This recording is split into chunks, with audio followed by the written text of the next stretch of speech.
Wabarakatuh. Perkenalkan, nama saya Safira Puspadewi dari kelas 11 MIPA 3 dengan nomor absen 31. Di sini saya akan menjelaskan dan menjawab pertanyaan yang diberikan oleh Bapak Saiful yang bertema dengan sistem imunitas dalam tubuh manusia. Selamat menyimak.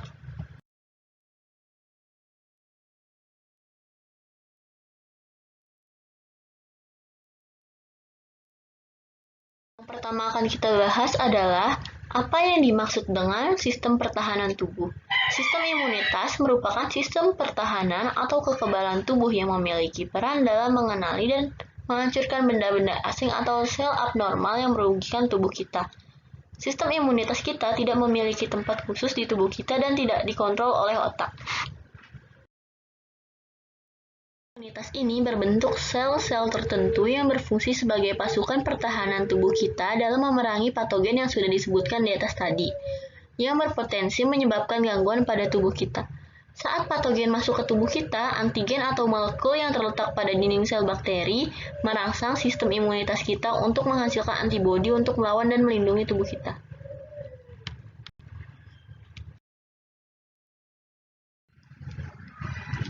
Sistem imunitas terbagi menjadi dua. Yang pertama akan kita bahas adalah sistem imunitas non-spesifik.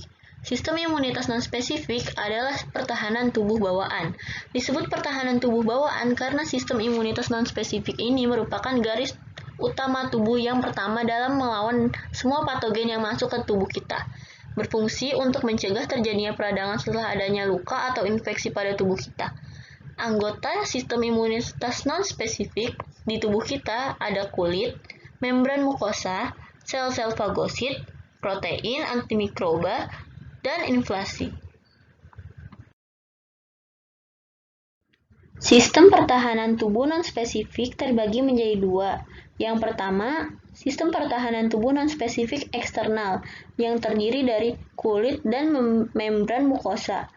Yang kedua, sistem pertahanan tubuh non-spesifik internal yang terdiri dari sel darah putih dan sel pembunuh alami. Sistem imunitas spesifik. Sistem imunitas spesifik adalah suatu sistem yang dapat mengenali suatu substansi asing yang masuk ke dalam tubuh kita dan dapat memacu perkembangan respon imun yang spesifik terhadap substansi tersebut. Fungsi utama sel imun spesifik adalah untuk pertahanan terhadap bakteri yang hidup intraseluler, virus, jamur, parasit, dan keganasan. Anggota sistem imunitas spesifik ini terdiri dari sel limfosit B, limfosit T, makrofag, dan juga antibodi. Mereka ini akan beredar di seluruh tubuh kita untuk mengatasi patogen-patogen yang berhasil masuk ke tubuh kita. Berikut ini kita akan membahas jenis-jenis limfosit T dan juga fungsi-fungsi dari limfosit T tersebut. Yang pertama, limfosit T sitotoksik untuk menghancurkan sel yang terinfeksi antigen. Yang kedua, limfosit T pembantu untuk membantu limfosit mengenali antigen. Yang ketiga, limfosit T memori untuk mengingat antigen yang pernah menyerang tubuh.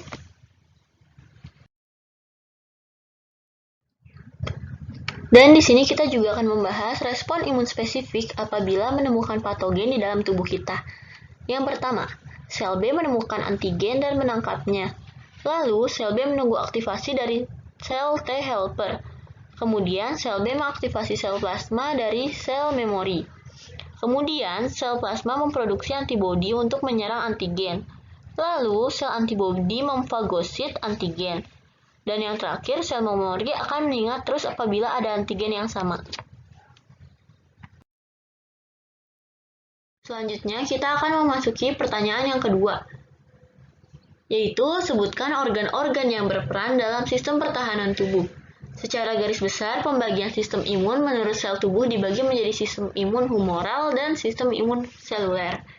Sistem imun humoral terdiri dari antibodi, imunoglobulin atau yang biasa disingkat dengan IG, dan sekret tubuh atau saliva, keringat, serumen, air mata, asam lambung, pepsin, dan lain-lain. Sistem imun seluler terdiri dari makrofag, limfosit, neutrofil yang beredar di dalam tubuh kita. Organ limfoid atau timus mempunyai tanggung jawab dalam membentuk sel T dan penting bagi bayi baru lahir. Selanjutnya, kita akan membahas pertanyaan nomor 3, yaitu jelaskan tentang penyakit HIV atau AIDS.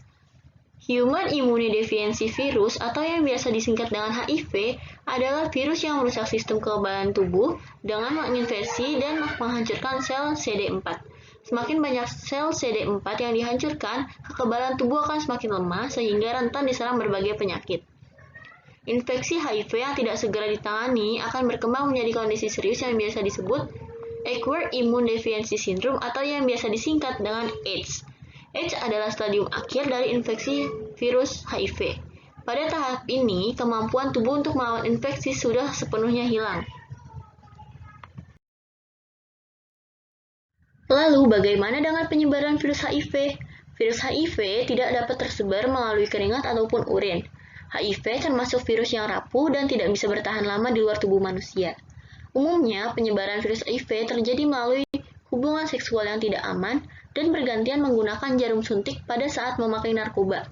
Di sini saya akan menyebutkan beberapa cara penyebaran virus HIV. Yang pertama, penularan dari ibu kepada bayi pada masa kehamilan atau pada masa proses melahirkan atau menyusui. Yang kedua, melalui seks oral. Yang ketiga, melalui penggunaan alat bantu seks yang dipakai bergantian. Lalu yang keempat, memakai transfusi darah dari orang yang terinfeksi.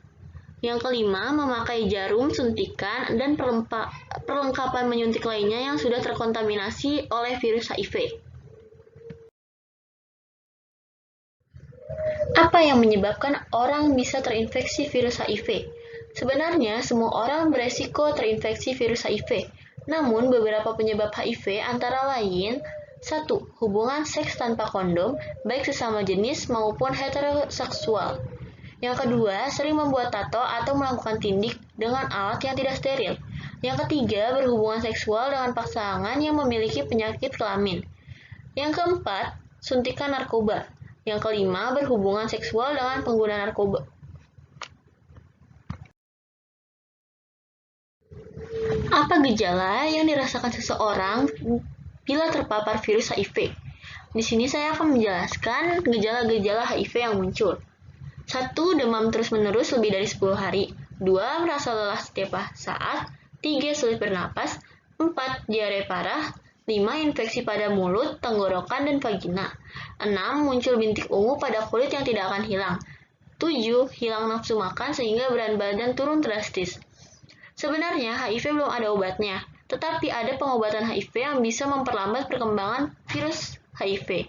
Perawatan ini bisa membuat orang yang terinfeksi untuk hidup lebih lama dan bisa menjalani pola hidup sehat.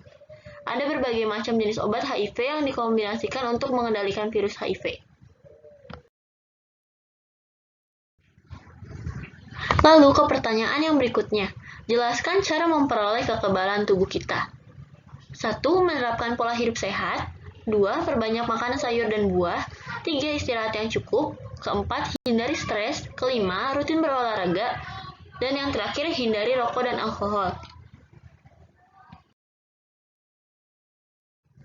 Pertanyaan yang terakhir adalah, apa yang dimaksud dengan vaksinasi?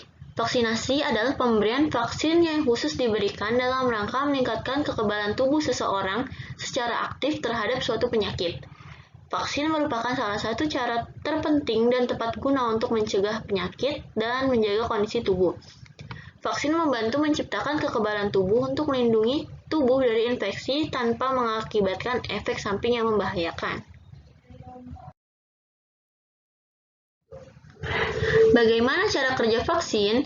Vaksin ditujukan untuk melindungi tubuh dengan membangun sistem kekebalan tubuh sehingga dapat melawan segala jenis penyakit, dari yang ringan hingga sangat serius. Vaksin tersebut mengandung antigen yang telah dinonaktifkan sebelumnya sehingga tidak menimbulkan rasa sakit ketika dimasukkan ke dalam tubuh. Fakta mengenai vaksin. Ada perdebatan yang merebak seputar vaksin. Beberapa pihak menyatakan bahwa vaksin menimbulkan efek samping yang berbahaya, termasuk menyebabkan autisme. Namun, perlu dicatat bahwa selain anggapan-anggapan tersebut tidak didasari oleh fakta ilmiah, pemberian vaksin juga telah terbukti mampu melindungi orang-orang dari penyakit menular berbahaya.